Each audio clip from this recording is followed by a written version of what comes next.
ನಾಯಕತ್ವದ ಚರ್ಚೆ ಸಿಎಂ ಬಣತಂತ್ರ ರಾಹುಲ್ ಗಾಂಧಿ ಅಂಗಳದಲ್ಲಿ ನಾಯಕತ್ವದ ಭವಿಷ್ಯ. ಇಲ್ಲಿ ಹೈಕಮಾಂಡ್ ಮಟ್ಟದಲ್ಲಿ ಈಗಾಗಲೇ ಒಂದು ರೀತಿಯಾಗಿ ನಾಯಕತ್ವದ ಚರ್ಚೆ ಗಂಭೀರವಾಗಿ ನಡೆದಿರುವಂಥದ್ದು. ರಾಹುಲ್ ಗಾಂಧಿ ಅಂಗಳದಲ್ಲಿ ನಾಯಕತ್ವದ ಭವಿಷ್ಯ ನಿರ್ಧಾರವಾಗುತ್ತೆ. ಇನ್ನು ಹೈಕಮಾಂಡ್ ಮಟ್ಟದಲ್ಲಿ ನಡೆದಿದೆ ಗಂಭೀರ ಚರ್ಚೆ. ಸಿಎಂ ಸಿದ್ದರಾಮಯ್ಯನಿಗೆ ಇಲ್ಲಿ ರಾಹುಲ್ ಗಾಂಧಿ ಅಭಯ. ಸಿದ್ದು 2 ಬಾರಿ ಸಿಎಂ ಆಗಲು ರಾಹುಲ್ ಗಾಂಧಿನೇ ಕಾರಣ. ಇನ್ನು ಹೀಗಾಗಿ ಈ ಸಲ ಕೂಡ ಸಹಕರಿಸಬಹುದು ಎಂಬ ವಿಶ್ವಾಸವಿದೆ. ರಾಹುಲ್ ಗಾಂಧಿ ನಿರ್ಧಾರದ ಮೇಲೆ ಸಿದ್ದರಾಮಯ್ಯ ಭವಿಷ್ಯ ನಿಂತಿದೆ.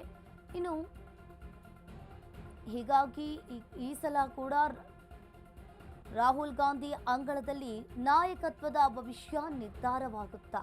ಇನ್ನು ಹೈಕಮಾಂಡ್ ಮಟ್ಟದಲ್ಲಿ ಈಗಾಗಲೇ ನಾಯಕತ್ವದ ಗಂಭೀರ ಚರ್ಚೆ ನಡೆದಿರುವಂಥದ್ದು. ಸಿಎಂ ಸಿದ್ದರಾಮಯ್ಯಕ್ಕಿದೆ ರಾಹುಲ್ ಗಾಂಧಿ ಅಭಯ ಅನ್ನೋದು ಈಗ ಒಂದು ಪ್ರಶ್ನೆ ಎದ್ದಿರುವಂಥದ್ದು.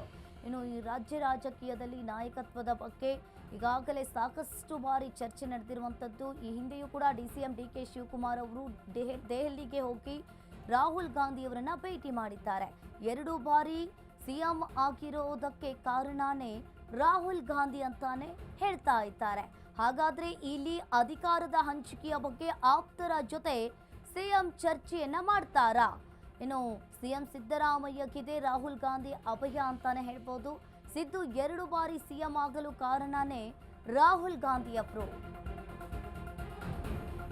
ಅಧಿಕಾರದ ಹಂಚಿಕೆಯ ಬಗ್ಗೆ ಆಪ್ತರ ಜೊತೆ ಸಿಎಂ ಚರ್ಚೆಯನ್ನ ಮಾಡ್ತಾರಾ? ಪಕ್ಷಕ್ಕೆ ಸಿದ್ದರಾಮಯ್ಯ ಅನಿವಾರ್ಯ ಅಂತ ಆಪ್ತರು. ಈಗಾಗಲೇ ನಾಯಕತ್ವದ ಚರ್ಚೆ ಸಿಎಂ ಪಣ ತಂತ್ರ ಅಂತಾನೆ ಹೇಳ್ಬೋದು. ಇಡೀ ರಾಜ್ಯ ರಾಜಕೀಯದಲ್ಲಿ ಒಂದೇ ವಿಷಯ ಓಡ್ತಾ ಇದೆ ಅಂತ ಅಂದ್ರೆ ಯಾರು ಸಿಎಂ ಆಗ್ತಾರೆ. ಮುಂದಿನ ಚುನಾವಣೆಗೂ ಸಿದ್ದರಾಮಯ್ಯ ನಿಲ್ಬೇಕು, ಸಿದ್ದರಾಮಯ್ಯ ಇಲ್ಲದೆ ಪಕ್ಷ ಇಲ್ಲ ಅಂತ ಹೇಳಿ ಸಂದೇಶವನ್ನ ರವಾನೆ ಮಾಡಿದ್ದಾರೆ. ಅಧಿಕಾರದಿಂದ ಸಿದ್ದರಾಮಯ್ಯ ಇಳಿದ್ರೆ ಪ್ಲಾನ್ ಬಿ ಹಾಗಾದ್ರೆ ಏನು? ದಲಿತ ಸಿಎಂ ದಾಳವನ್ನ ಉರುಳಿಸಲು ಈಗಾಗಲೇ ಸಿದ್ದು ಟೀಮ್ ರೆಡಿ ಮಾಡಿಕೊಂಡ್ರ? ಹಾಗಾದ್ರೆ ಅಧಿಕಾರದ ಹಂಚಿಕೆಯ ಬಗ್ಗೆ ಆಪ್ತರ ಜೊತೆ ಸಿಎಂ ಚರ್ಚೆ, ಪಕ್ಷಕ್ಕೆ ಸಿದ್ದರಾಮಯ್ಯ ಅನಿವಾರ್ಯ ಅಂತ ಹೇಳಿ ಆಪ್ತರು ಈಗಾಗಲೇ ಹೇಳಿಕೆಯನ್ನ ನೀಡ್ತಾ ಇರುವಂತದ್ದು. ಹಾಗಾದ್ರೆ ಸಿದ್ದರಾಮಯ್ಯ ಇಲ್ಲದೆ ಪಕ್ಷ ಇಲ್ಲ ಅಂತ ಹೇಳಿ ಸಂದೇಶವನ್ನ ರವಾನೆ ಮಾಡಿದ್ದಾರೆ. ಮುಂದಿನ ಚುನಾವಣೆಗೂ ಕೂಡ ಸಿದ್ದರಾಮಯ್ಯನವರೇ ನಿಲ್ಬೇಕು ಅಂತ ಸಿದ್ದರಾಮಯ್ಯ ಆಪ್ತ ಬಣದವರು ಇಲ್ಲಿ ಹೇಳ್ತಾ ಇದ್ದಾರೆ. ಹಾಗಾದ್ರೆ ಅಧಿಕಾರದಿಂದ ಸಿದ್ದರಾಮಯ್ಯ ಇಳಿದ್ರೆ ಪ್ಲಾನ್ ಬಿ ಏನು? ಹಾಗಾದ್ರೆ ಈಗಾಗಲೇ ಯತೀಂದ್ರ ಸಿದ್ದರಾಮಯ್ಯನವರು ಕೂಡ ಉತ್ತರ ಕರ್ನಾಟಕದಲ್ಲಿ ನಿಂತ್ಕೊಂಡು ನೆಕ್ಸ್ಟ್ ಸಿಎಂ ಆದ್ರೆ ಸತೀಶ್ ಜಾರಕಿಹೊಳಿನೇ ಆಗ್ಬೇಕು ಅಂತ ಹೇಳಿ ಒಂದು ಕೋಲಾಹಲ ಸೃಷ್ಟಿಯಾಗಿರುವಂತಹ ಒಂದು ಹೇಳಿಕೆಯನ್ನ ನೀಡಿರುವಂತದ್ದು. ಹಾಗಾದ್ರೆ ಈ ಬಗ್ಗೆ ಹೆಚ್ಚಿನ ಡೀಟೇಲ್ಸ್ ಅನ್ನ ನೀಡ್ತಾರೆ ನಮ್ಮ ಪ್ರತಿನಿಧಿ ದೀಪಾ ಕುಕ್ಕುವಾಡ ಫೋನ್ ಸಂಪರ್ಕದಲ್ಲಿ ಜಾಯಿನ್ ಆಗಿದ್ದಾರೆ. ಎಸ್ ದೀಪಾ ಕುಕ್ಕುವಾಡ, ಇಲ್ಲಿ ಒಂದ್ ಕಡೆ ನೋಡ್ತಾ ಇರ್ಬೋದು ರಾಜ್ಯ ರಾಜಕೀಯದಲ್ಲಿ ಓಡ್ತಾ ಇರುವ ಒಂದೇ ವಿಷಯ ಅಂತ ಅಂದ್ರೆ ಮುಂದಿನ ಸಿಎಂ ಯಾರಾಗ್ತಾರೆ.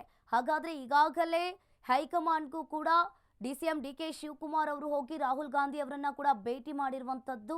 ಏನಿದೆ ಇದ್ರ ಬಗ್ಗೆ ಹೆಚ್ಚಿನ ಡೀಟೇಲ್ಸ್?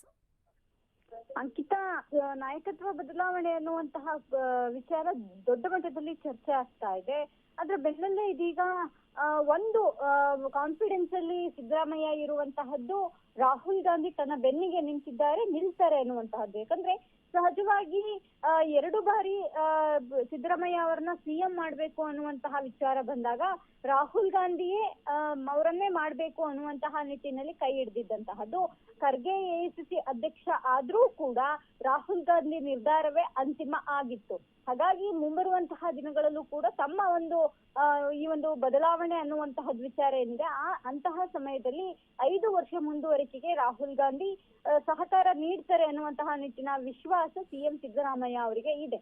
ಆದ್ರೆ ಅದೆಲ್ಲದರ ನಡುವೆ ಅಂದ್ರೆ ಇನ್ ಕೇಸ್ ಏನಾದ್ರೂ ರಾಹುಲ್ ಗಾಂಧಿ ಅವರನ್ನ ಕನ್ವಿನ್ಸ್ ಮಾಡುವಲ್ಲಿ ಡಿ ಕೆ ಶಿವಕುಮಾರ್ ಯಶಸ್ವಿಯಾಗಿ ಬದಲಾವಣೆ ಮಾಡ್ಲೇಬೇಕು ಅನ್ನುವಂತಹದ್ದು ಬಂದ್ರೆ ಸಿಎಂ ಸಿದ್ದರಾಮಯ್ಯ ಅನಿವಾರ್ಯ ಅನ್ನುವಂತಹ ಸಂದೇಶವನ್ನ ರವಾನೆ ಮಾಡಬೇಕು.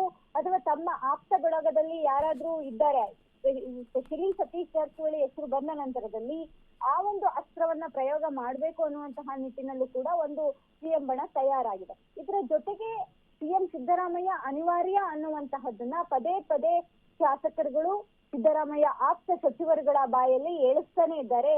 ನಿನ್ನೆ ಅಷ್ಟೇ ಸಂತೋಷ್ ಲಾಡ್ ಅವರು ಕೂಡ ಹೇಳಿದಂತಹದ್ದು ಸಿದ್ದರಾಮಯ್ಯ ಅನಿವಾರ್ಯ ಅನ್ನುವಂತಹದ್ದು ಗೊತ್ತಿರುವಂತಹ ವಿಚಾರ. ರಾಹುಲ್ ಗಾಂಧಿ ನಮಗೆ ಅಂದ್ರೆ ಕಾಂಗ್ರೆಸ್ ಅಂದ್ರೆ ಎಐಸಿಸಿ ಮಟ್ಟದಲ್ಲಿ ಯಾವ ಮಟ್ಟಿಗೆ ಅವರು ಅನಿವಾರ್ಯ ಆಗಿದ್ದಾರೋ ಸಿದ್ದರಾಮಯ್ಯ ರಾಜ್ಯಕ್ಕೆ ಅನಿವಾರ್ಯ ಅನ್ನುವಂತಹದನ್ನು ಕೂಡ ಹೇಳಿದ್ರು. ಈ ಮೂಲಕ ಪ್ಲಾನ್ ಬಿ ಅನ್ನು ಕೂಡ ಸಿದ್ದರಾಮಯ್ಯ ರೆಡಿ ಮಾಡಿದ್ರ ಅನ್ನುವಂತಹ ಪ್ರಶ್ನೆ ಕೂಡ ಇದೀಗ ಎದ್ದಿದೆ ಅಂಕಿತ. ಥ್ಯಾಂಕ್ ಯು ದೀಪಾ ನಿಮ್ಮೆಲ್ಲ ಮಾಹಿತಿಗೆ.